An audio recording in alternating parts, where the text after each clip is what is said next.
reluctant? What was it? Where did that come from? Because I feel like we're good enough friends. What made you say, I'm nervous. I'm not even gonna say it here because if I did, this internet, Beyonce's good internet would go crazy. Rihanna has better, more timeless music that's gonna last forever. But Beyonce is amazing. Washed. You get up in the morning, you click on the computer, you see all these pictures, and it's reluctant. What was it?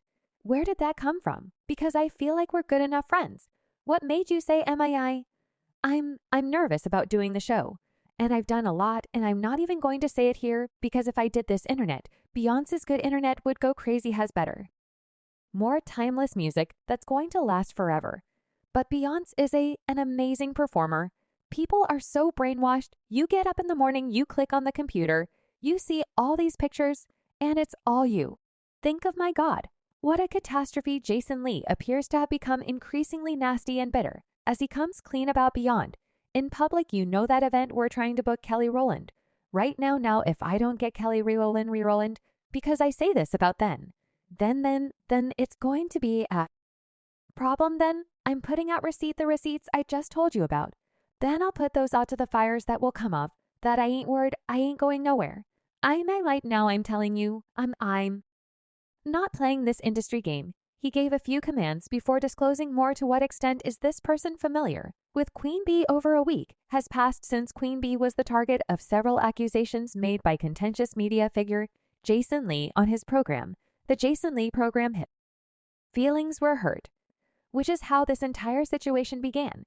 He says he saw Beyond perform 3 times for over $40,000. Still, she turned down his invitation to the Renaissance film premiere. As a result, he feels terribly undervalued, claiming that B was ignorant of what IET Noel Shore had supposedly done. He went on to remind his co-host and the other guests that he had proof, pointing the finger to Beyonce's longtime publicist. He went on to explain that the lack of a black media outlet, who coincidentally happens to be him on the singer's Renaissance tour, prevented his diversity goal from being achieved. I find that to be a rather severe entitlement.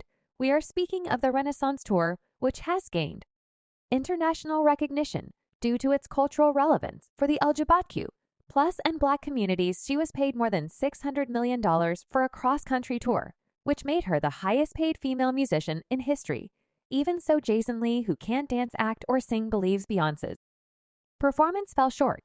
He said, I think it's logical to remove me from the Breakfast Club when you don't include other black leaders in the culture. Beyond has such a strong voice.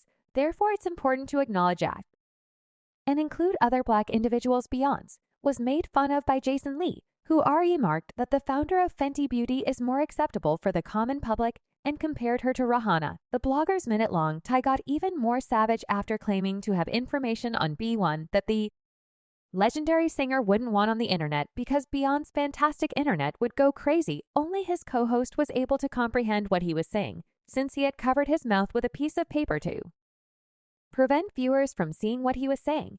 But a lot of doubts were sparked by his co-host's expression. It's evident from their expression that this might harm Beyonce's reputation. However, it didn't help that he said this in a matter of minutes. He used blackmail on her. How can you cyberstalk someone and still express your love for them? But in that specific episode of his show, Lee quickly resorted to blackmail, claiming he had been trying to book Kelly Rowland and threatening to make the receipts public if he can't get the member of Destiny Child and be Once's closest friend to appear on his show. Lee didn't see it that way, though. I indicated previously that it will be a difficulty if I don't comprehend Kelly Rowland. I'll then make the receipts that I previously told you about available. He must possess some significant and harmful Queen Bee receipts that demonstrate these kinds of demands. They're not exactly as intimate as he's always claimed. This is, after all, what we observe. It's challenging to pinpoint the exact influence that Jason Lee had on the pop sensation, beyond considering that she has been the target of numerous speculations for the length of her career. But there's a story that Beyonce was addicted to her husband Jay-Z, which Jason Lee appears to be attempting to dispel. Although the negative claim has been around for years, it recently gained traction after a former Beyond and Jay-Z bodyguard uploaded some videos to the internet denouncing the Carter the bodyguard un. LeBron continued with more absurd accusations, such as that Jay-Z and Beyond were conspiring to destroy R&B singer Cry Hilson's career.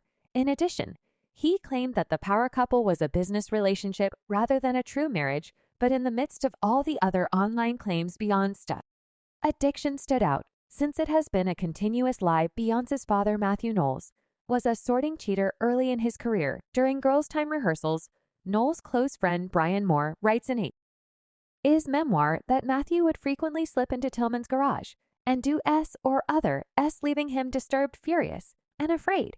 When he got home, Moore went on to say that Matthew would take a plane to crucial meetings about Beyonce's upcoming projects. The crazy and love singer has long been an opponent of drug use. In 2009, she even went so far as to claim that celebrities who use drugs are only after attention and that she would never be caught using them. Some of these individuals, in my opinion, might behave in this way because they think it's the only way to keep their renown. I find it to be a terribly depressing state of affairs. It's better to not know than to have to do it. I don't engage in any bad behavior or excessive drinking. Do you not see me falling through bars?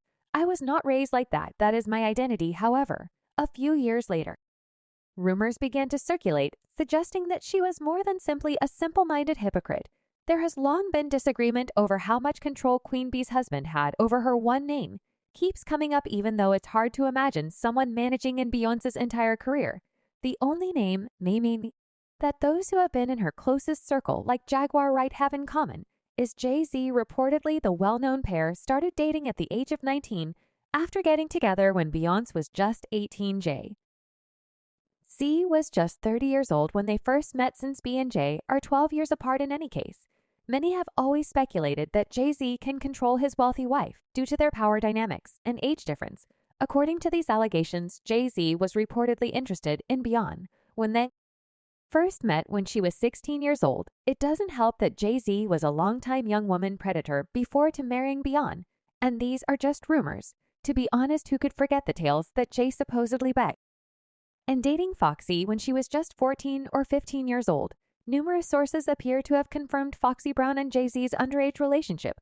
3 of Jay's former business associates, Dame 50 Cent and Wendy Williams, openly mentioned or confirmed their relationship in the early mid 1990s. These celebs didn't express it directly, but NZ didn't hide it in his jab.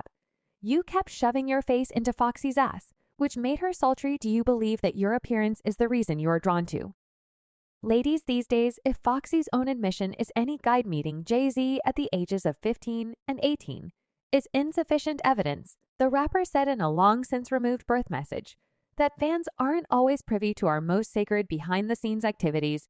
I carry upper echelon ever since Jay put such jewels in me when I was 15. Apart from Foxy Brown, rumors also circulated that Jay-Z harbored affections for the late Aaliyah. Nevertheless, the truth about her and Foxy will never be revealed, unfortunately. His accusations have been circulating among internet enthusiasts for some time now. Anran and Jaguar Wright brought them up with when Jason Lee claimed to be astute enough to destroy Queen Bee's reputation and bold enough to publicly blackmail the well-known individual. As a result, the blogger's disclosure has led to many imaginary borders being drawn. But Jason Lee isn't a trustworthy source. His reputation for being a jerk when things don't go his way is well established. This is Jason Lee calling EGOT winner Jennifer Hudson an illiterate on The Breakfast Club. Why? Due to the fact that GV May chose to speak extensively about her life and her impending divorce from Jeezy on the Jennifer Hudson program, rather than his podcast. More specifically, he stated of Jennifer Hudson, those who don't remember, especially you, are the reason these talk shows during the day aren't succeeding because you're not working on your actual job. Since Jennifer Hudson let the woman who wasn't satisfied to eat only black meat on the side to attack gays, the show should be canceled. I don't know what else save jealousy would have aided him to criticize popular actress, singer, and director Jennifer Hudson. In addition to the J. Hud scandal, he has a long history of making fun of women of color. He argued alongside television personality T. Madison that Tyra Banks' weight increase made her resemble Lizzo in a 2020 episode of Queen's Supreme Court. The statement was shocking because at the time he was truly struggling with his weight and intended to undergo surgery in order to lose 120 lbs. That doesn't sound coherent, does it? Besides, J. Hud hasn't responded yet, so unless he has something very dangerous to reveal, there's very little likelihood that Beyonce will either. However, as the blogger extortion videos went viral on social media, Many people swiftly criticized him. Isn't this the same guy she was trying to avoid at the Rock Nation brunch? On Twitter, Henrietta Snack stated the individual continued he's never going to get this close to her, and he just lost his invitation to the next one. Not a single F given, added on Twitter, adding if his receipt.